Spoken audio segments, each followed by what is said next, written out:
Hi, I'm Ed, and today I'm going to be installing a stereo deck into my Pioneer 1005 side-by-side unit. And so this is going to be quite interesting because I'm putting in a sound bar system as well. So it's playing right now. It seems to be working out pretty well. I'll go ahead and show you the whole process that I went through, and we'll be able to get it installed. Okay, so for the sound system, it is a sound box that's specifically for a Jeep Wrangler, which seems to work out just perfectly for a Honda side-by-side unit like this.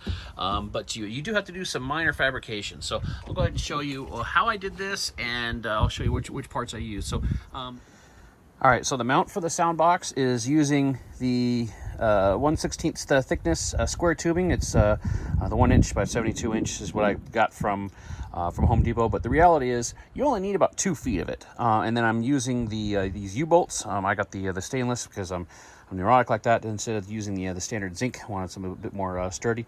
That way I can kind of torque them down if I need to. But this is the size I'm using to be able to get over the roll bar and be able to get that all set up and tightened down. Then what I had to do is drill some holes to be able to get the screws that came with this. So bigger on one side and then smaller on the other side. And then that's how I mounted the bar straight to the sound box. And then there's the U-bolts. Just tighten them down. And as you can see, I can reach over here and grab this guy, and he's not going anywhere. So he's nice and snug, nice tightened down. It's perfect. So I'm over here on the passenger side now. So as far as wiring goes, everything goes through this little connector that's on the back side. So sorry, it's a little hard to see. Here we go. So on the back side, everything comes out. So the box is for the most part sealed, and then so the wiring comes out, goes into this little Molex connector, and then I just had the wiring pigtail that comes with this. It runs perfectly. I just had this running all the way around, comes over and then goes down, and then just wraps around the front part right inside here in the hood area, and then just goes right into the stereo system. It's pretty simple.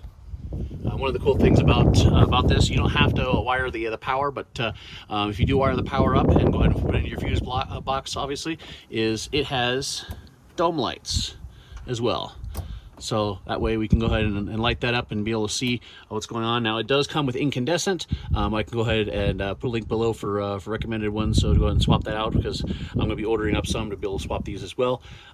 Yes, I haven't dropping in these for LED, but yeah, this is perfect for just a little bit of dome light capabilities within the rig to be able to find stuff and figure out what the heck is going on, especially for night rides and stuff like that. So. Okay, so here's our radio system we're going to be installing here inside the Pioneer. The problem here is there's not a whole lot of real estate space to install this in, and I don't want to give up the glove box. I also don't want to cover up the slot right there. So there's this nice face plate right here. Unfortunately, it's one of the safety plates, but what we could do is we can go ahead and just drill out the pop rivets and then just relocate this plate. I can either try to figure out how to relocate it over here, or I'll just tack it to the top of the to the roof here. So that's the plan. I'm going to go ahead and get this all sized up. So I have to drill a 3-inch hole. So this is approximately, where it's going to go. Right about there. So if I do it right there, that's going to leave a room for possibly like a voltage gauge, or maybe another switch right here if I need to do that as well. So that's the general idea, is right about here. That's going to be for the install of this thing. And then again, this is for a 2022. So the previous models have a little bit more room, but this one not so much. All right, so this is the back side plate for where we're going to be mounting the stereo system. Now, if you look closely, these are little wire connectors, and what they do is these actually go back to the instrument cluster that's over there. So you see the pop rivets. So there's 1, 2. Way over here, there's a 3, and then there's a 4. So it's a little hard to see based on the cramped space, but you also see these 4 notches, 1, 2, 3, 4. But in this particular one, so we have 1 and 2 that are populated. So the plan is to drill a 3-inch hole. And so obviously the stereo system is going to go right about here, but we it's a good thing I'm double checking on this, and you want to make sure you're double checking yours too, because if we drill a hole right here after we move move the plate, we want to make sure we're not going to be cutting into any wiring or anything like that. So first thing we're going to do, if you want to just disconnect this, just so that way it's a little bit easier to kind of work on, to be able to get back here. Then you can just push the little tab, and that's how you disconnect that. You don't necessarily have to do that. What you can do is, it's kind of hard to show you on the video, but there's also another little tab that's on the back side of this. So if you just kind of squeeze the back side of this with your finger down right here, it should release. So just like that, okay? So you see, that's what I'm going to do is just squeezing that to pull that little lever down, and then it just slides right off of this. So I'm going to try and see if I can figure out how to move this guy over, so at least I can still salvage these guys and keep them in place, and then get ready to drill my 3-inch hole for the stereo system right here. Okay, just a quick point of correction. So these wires that I just disconnected from here, so they came from over this way, and they looped around, and so they didn't go to the instrument cluster. They're going to the switches that are on the dash. So in this particular one, this is the deluxe. So one of them is the headlights. The other one is the automatic versus manual sport transmission selector switches. So that's what what these particular wires are going to. Okay, so what I found is the easiest way to remove this is to go ahead and if you try to drill it out, all it does is just starts to deform it, and then all it does is just spins. So you get yourself a decent set of little cutters here. Just kind of grip the sides and try to get underneath it, and then it helps deform it, and then you just snip the top off. So once you do that to all 4 of them, then I should be able to get underneath this this plate with a screwdriver or or something flat, and should be able to just kind of pry it up. So here we go, got all those off. Now I'm just going to use a spudger. This is actually for a 3D printer, but just get underneath this, because apparently there's some adhesive underneath these things as well. And then there we go. And so now I can see the other side of these little clip connectors. So maybe now I can possibly salvage and see how these go in there, and be able to back these out. Okay, so popping these clips off, I already popped one off. It's really easy. All you need to do is grab a small little flathead screwdriver. On either side, there's this small little flare tab.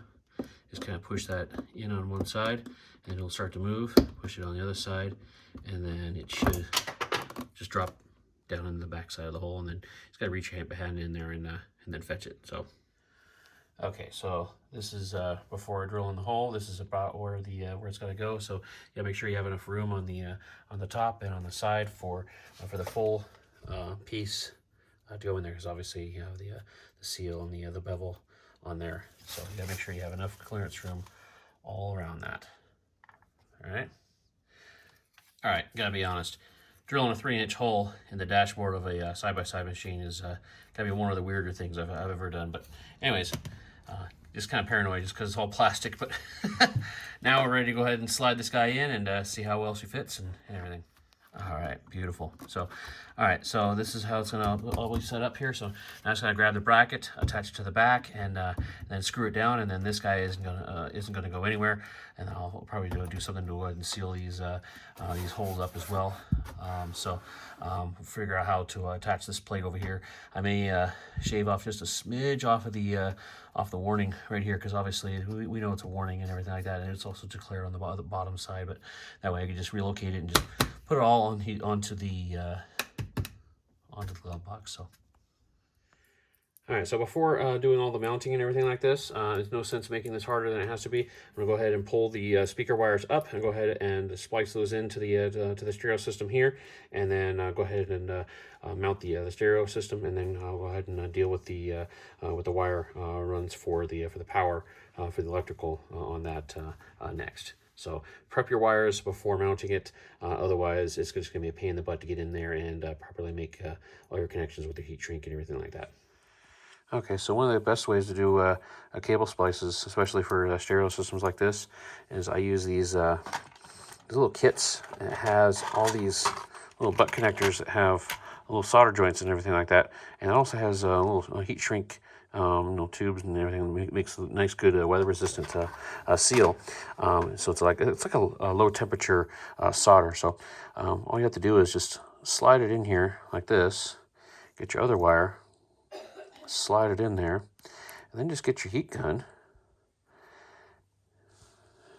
and then just start hitting it with your heat. Oop. Helps when you hold the wire.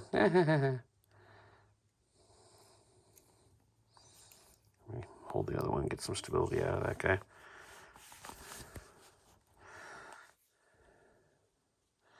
Make sure that your wires are inside that little metal sleeve. Okay. So from here, let's start zapping it with the heat.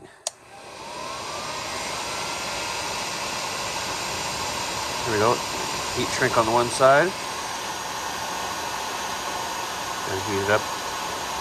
Make sure that the that bead gets warm. And what it does is it melts, and then it just shrinks up and then solders everything, all the wires down together.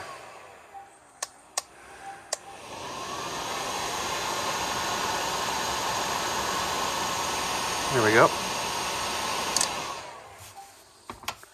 So I'll just let it cool. And we have a nice, good connection. It's waterproof, and it's a nice, solid solder connection. So we're not, we're not doing the other butt connectors that'll pull apart easily. These things are well bonded. So this one's already been done, and it's not coming apart. I'm tugging on it, and it's not moving. So here's the other one I just did. So it's already changed from that molten color down to the other one. So now I can tug on this, and it's not coming apart either. So that's it. Now for the speaker wires that I'm not using, I just want to go ahead and use the smallest splice, shrink butt connectors I have, and just terminate them with just with one wire on one side, and then still zap them with the heat gun. And then what it does is it just still seals them up. That way there's less to deal with electrical tape and everything like that. And so these things aren't going to go anywhere. They're not going to touch anything. So probably not the most efficient use of them, but hey, I have them right here, and it's easy to use. So the last thing I need to worry about for this before I attach it and hook up into the dashboard and finally mount it into place is extending the power wires, because they're obviously not long enough to get into the fuse block that I have for this thing. So obviously you need to go ahead and extend the ground wire, but you also have the your main power wire, and then you also have your ignition wire on this. So the reason why you have this is normally you leave one of these wires connected, which I believe is it's the red one, I think. Hang on.